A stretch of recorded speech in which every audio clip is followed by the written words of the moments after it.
every Friday this time. We speak to Mr. Fingers, Boikokobetso Makhetloane, with CyberSense. We try and make sense of the latest online scams. And as a cybersecurity expert and an educator and trainer, particularly for many companies, Boikokobetso has his finger on the pulse on what are the latest tricks of scammers and crooks trying to get your hands or their hands on your money. Good morning, Mr. Fingers. I hope you're well. Today you want to talk about how you've been trying to track the fraudsters behind fake online job adverts. They're increasingly targeting desperate young South Africans. They're using the names of trusted companies. It's AI-generated content. There's paid social media adverts. They very much appear legitimate. But are fake job scams becoming more common, or are they simply becoming more convincing? They're becoming in two ways. They're becoming more common nowadays because they're paying for ads, and also because they look so real. But at the same time, if you do have a good eye, you can spot the difference in terms of the poster that they have because it's more AI generated posters as well. It just has a lot of things on the posters as well. So what's the advert promising? What's it delivering? But how is the prospective job applicant losing out here? What are they losing? Are they losing money? Are they giving away their data, making themselves targets to future online scams by the breach of their data?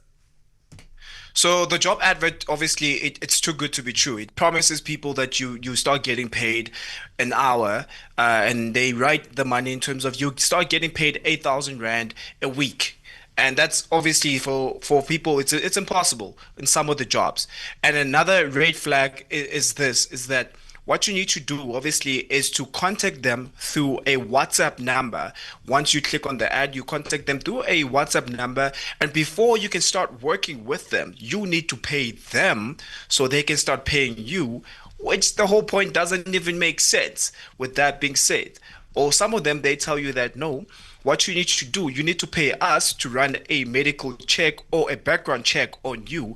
And I always say to people, never pay a company or a recruitment company for anything. A recruitment company is supposed to pay things for you. For example, a medical check, a background check, it's supposed to be coming from either the company or the recruitment company, not from your own pocket. Because if a credible looking advert is appearing on a social media site, on a Facebook or a TikTok poster, as particularly as a sponsored post means it's been paid for, many people would maybe make the assumption that it's vetted. Someone on the sales team of that social media company has spoken to a human. They've paid for space, and therefore this advert must be legit. And that is, of course, a very dangerous assumption. 100%. So none of those ads are actually ran through a legitimate, thing. Like, for example, if it's run through a TikTok algorithm or it's run through a Facebook algorithm, Facebook doesn't check if the ad is real or not. TikTok doesn't check if the ad is real or not until it's reported as, hey, this is fake or this is a scam which is tricking people. And the only way to see as a normal person, number one, if this is a fake ad, is to look at what is they asking. What is that they promising? And also, if it's always about urgency in everything they ask you to do, that's also one of the biggest red flags as well. A large part of what you do is also acting as a cyber sleuth. You actually go, in terms of your job as a cybersecurity analyst, you actually go and track some of these scammers. What have you found in this regard? What's the profile of the scammer? Is it a lone wolf, or as we've seen from particularly call center scams, it's if they're in fact working from an office park.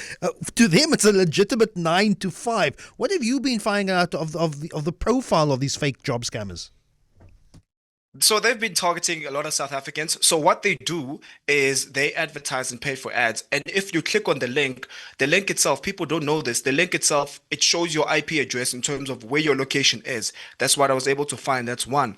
Two, this is not one person. This is more than one person. And they run more than one syndicate. So when you start chatting to them on WhatsApp, the first question they're going to ask you is, where did you see the ad? And can you take a screenshot of the ad, which shows you that they're running more than one ad. And after that, they're going to say, okay, we have a mentor for you. We're going to send you straight to Telegram. That's where the problem is. They send you straight to Telegram. I've noticed that. And you start having a mentor who's going to promise you that you're going to start getting paid, high promises that in order for you to start getting paid, you need to pay us money. And they send you and again, I've seen this, they send you a CapeTalk account. And this is a different CapeTalk account. They're going to delete that account within a space of 30 minutes. They delete that account.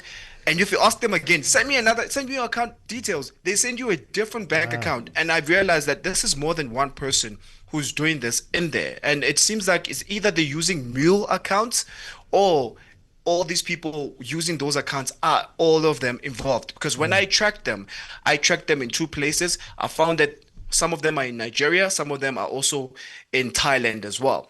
But the question is, are they really there or are they using VPNs? I think the red flag is there if anyone asks you for money to go further with a job application, shut that down. But there's a message here that says there's a practice on LinkedIn where companies put out jobs that don't exist. They do this to mine data and also to adjudge salary brackets. Is this ethical? Yes, I've seen that a lot, and LinkedIn has a lot of fake jobs, and this is not actually ethical. So the reason they do that is just for compliance, and that's a problem.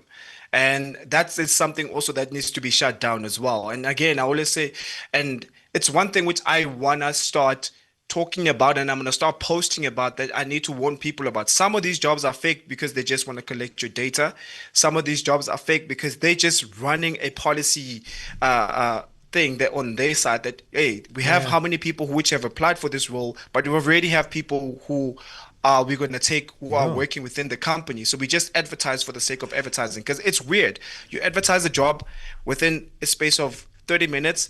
And 30 minutes again, it's gone. You have so many Doesn't make particulars. sense. You have so many particulars on a personal particulars on a CV, from your ID number to your contact number to your home address, maybe even contact details of references. There's plenty of data that can be mined from an ordinary CV that could be used for other data mining purposes. What's the one thing people should be looking out for, particularly when they see adverts online?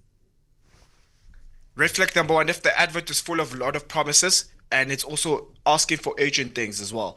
So that's a red flag number one. Red flag number two, if you're going to be applying for the job and they're going to take you straight to a WhatsApp contact number, that's the red flag number two.